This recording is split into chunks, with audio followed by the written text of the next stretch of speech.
الحمدللہ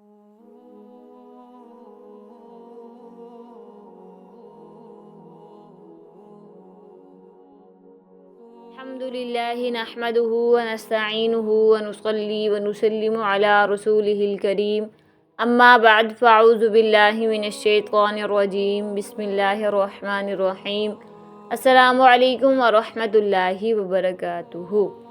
الحمدللہ سے ہم فقہ تفسیر کورس کر رہے ہیں۔ اب تک کے لیکچرز میں سورہ بقرہ کی 130 آیات ترجمہ اور تفسیر کے ساتھ ہم سیکھ چکے ہیں۔ آج کے لیکچر میں ہم نیکسٹ اگلی آیات کو پڑھیں گے۔ سٹارٹ کرتے ہیں ہم اپنے آج کے لیکچر کو۔ بسم اللہ الرحمن الرحیم۔ شروع اللہ کے نام سے جو بہت مہربان نہایت رحم والا ہے۔ اذ قال له ربه اسلم قال اسلمت لرب العالمین۔ ترجمہ، جب ان کے پروردگار نے ان سے کہا کہ سر تسلیم خم کر دو تو وہ فوراً بولے میں نے رب العالمین کے ہر حکم کے آگے سر جھکا دیا۔ تفسیر آسان قرآن۔ یہاں سر تسلیم خم کرنے کے لیے قرآن کریم نے اسلام کا لفظ استعمال فرمایا، جس کے معنی سر جھکانے اور کسی کے مکمل تابع فرمان ہو جانے کے ہیں۔ ہمارے دین کا نام اسلام اسی لیے رکھا گیا ہے کہ اس کا تقاضا یہ ہے کہ انسان اپنے ہر قول اور فعل میں اللہ تعالیٰ کا ہی تابع دار بنے۔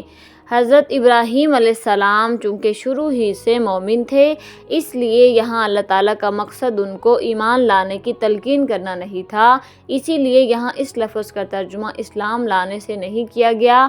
البتہ اگلی آیت میں حضرت ابراہیم علیہ السلام کی جو وصیت اپنی اولاد کے لیے مذکور ہے، وہاں اسلام کے مفہوم میں دونوں باتیں داخل ہیں، دین برحق پر ایمان رکھنا بھی اور اس کے بعد اللہ کے ہر حکم کی تابع داری بھی، اس لیے وہاں لفظ مسلم ہی استعمال کیا گیا ہے۔ اس کے بعد نیکسٹ اگلی آیت ہے وَوَصَّىٰ بِهَا إِبْرَاهِيمُ بَنِيهِ وَيَعْقُوبُ يَا بَنِيَّ إِنَّ اللَّهَ اصْطَفَىٰ لَكُمُ الدِّينَ فَلَا تَمُوتُنَّ إِلَّا وَأَنْتُمْ مُسْلِمُونَ۔ ترجمہ، اور اسی بات کی ابراہیم نے اپنے بیٹوں کو وصیت کی اور یعقوب نے بھی اپنے بیٹوں کو کہ اے میرے بیٹو، اللہ نے یہ دین تمہارے لیے منتخب فرما لیا ہے، لہٰذا تمہیں موت بھی آئے تو اس حالت میں آئے کہ تم مسلمان ہو۔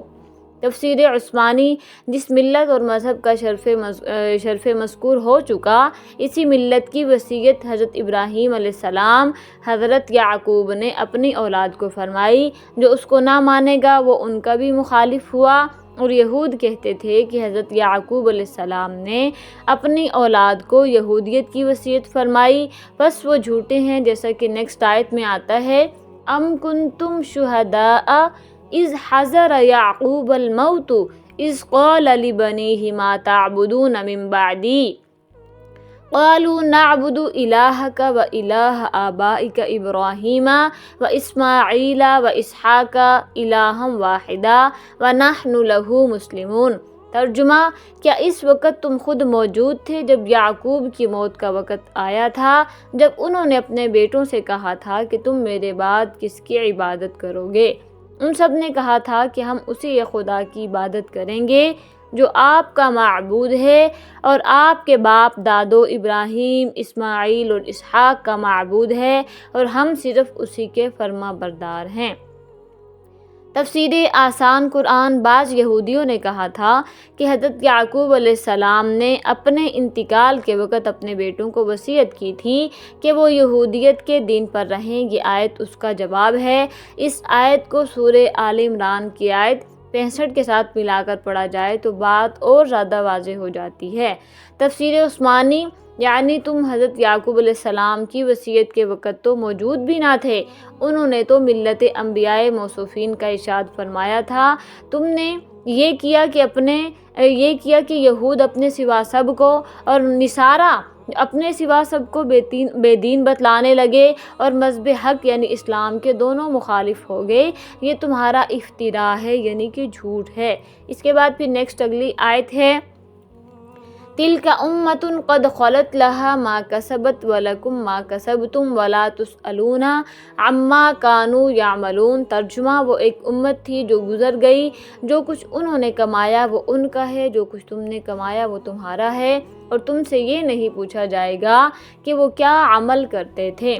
تفسیر عثمانی، یہودیوں کو اور نصرانیوں کو یقین تھا کہ ماں باپ کے گناہوں میں اولاد گرفتار ہو گئی اور ان کے ثواب میں بھی اولاد شریک ہو گئی، بس یہ غلط ہے، اپنا کیا اپنے آگے آئے گا، بھلا ہو یا برا۔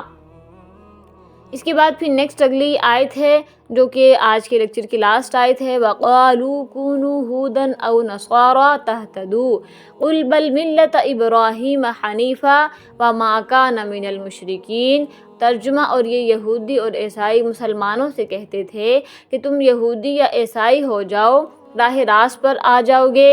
کہہ دو نہیں، بلکہ ہم تو ابراہیم کے دین کی پیروی کریں گے جو ٹھیک ٹھیک سیدھی راہ پر تھے، وہ ان لوگوں میں سے نہ تھے جو اللہ کے ساتھ کسی کو شریک ٹھہراتے ہیں۔ تفسیر عثمانی، مطلب یہ ہے کہ یہودی مسلمانوں کو کہتے تھے کہ یہودی ہو جاؤ، اور نصرانی کہتے تھے کہ نصرانی ہو جاؤ تو تم کو ہدایت نصیب ہو، یعنی کہہ دو اے محمد صلی اللہ علیہ وسلم کہ تمہارا کہنا ہرگز منظور نہیں، بلکہ ہم موافق ہیں ملت ابراہیمی کے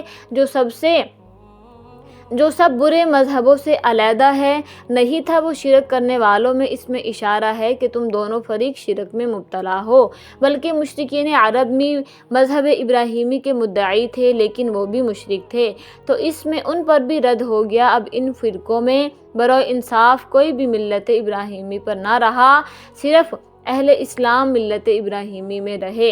فائدہ، ہر شریعت میں 3 باتیں ہوتی ہیں۔ نمبر 1، عقائد جیسے توحید، نبوت وغیرہ، بس اس میں تو سب دین والے شریک اور موافق ہیں، اختلاف ممکن ہی نہیں۔ دوسرے، قواعد کلیہ، شریعت کے جن جزیات سے فروعی مسائل حاصل ہوتے ہیں اور تمام جزیات میں وہ کلیات ملحوظ رہتے ہیں، اور ملت فی الحقیقت انہی اصول اور کلیات کا نام ہے۔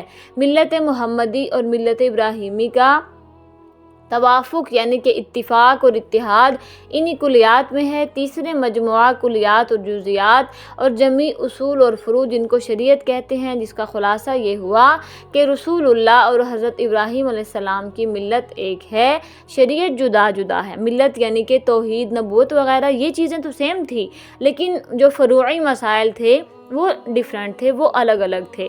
اس کے ساتھ ہی ہم اپنے آج کے لیکچر کو کمپلیٹ کریں گے، اور میں آپ سے اجازت چاہوں گی۔ وآخر دعوانا ان الحمد للہ رب العالمین۔